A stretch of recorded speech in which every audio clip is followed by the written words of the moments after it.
Amis fermiers et amis fermières, bonjour. Bonjour au quad de 450 LTZ qui va passer comme une balle. Voilà, bonjour le quad. Bonjour donc, bienvenue sur Cocotte TV, bienvenue sur Cocotte Land, bienvenue chez nous. Nous continuons donc notre déballage et notre présentation des petits kits de water cooling que nous avons reçus et le dernier du nom, en l'occurrence, qui fera l'objet de la dernière présentation en attendant de nouveaux produits, c'est le H50 de Corsair. Comme pour le Cooliteco, je vous cache pas, je l'ai ouvert pour voir. Ce ne sont pas des présentations en direct, elles sont travaillées du fait de notre grand professionnalisme, mais ça maintenant vous le savez. Donc, que trouve-t-on sur le H50? Alors, nous trouvons une boîte en carton, ça c'est classique, le kit, ici même, et le sachet de backplate,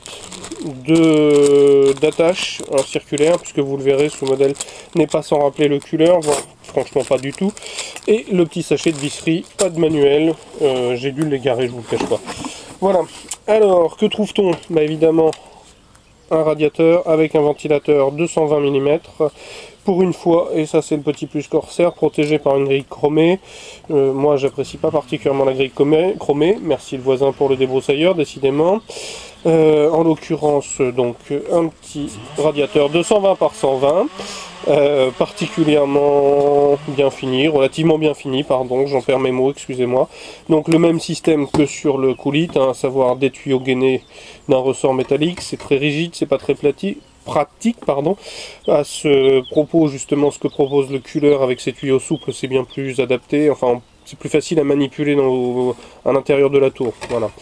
Ensuite la pompe, donc le H50 se traduit par une pompe très haute. Corsair a déjà revu sa copie et a proposé deux têtes, me semble-t-il, le H70, où d'ailleurs on abandonne la forme circulaire pour une forme carrée et surtout beaucoup moins de hauteur.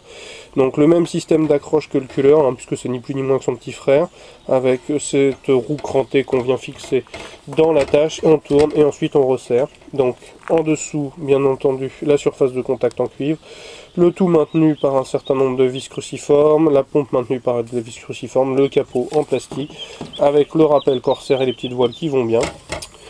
C'est gainé, pour ce qui est du 3 pins, c'est plutôt sympathique. De la même façon, le PWM du ventilateur est aussi gainé, et se termine par donc le 4 pins. Voilà, en l'occurrence un petit kit tout à fait sympathique, quoique un peu haut. Ceci étant, je vais vous donner dans le test écrit et le comparatif courant dans les temps à venir. Je ne vais pas prononcer de date, ça serait présomptueux de ma part.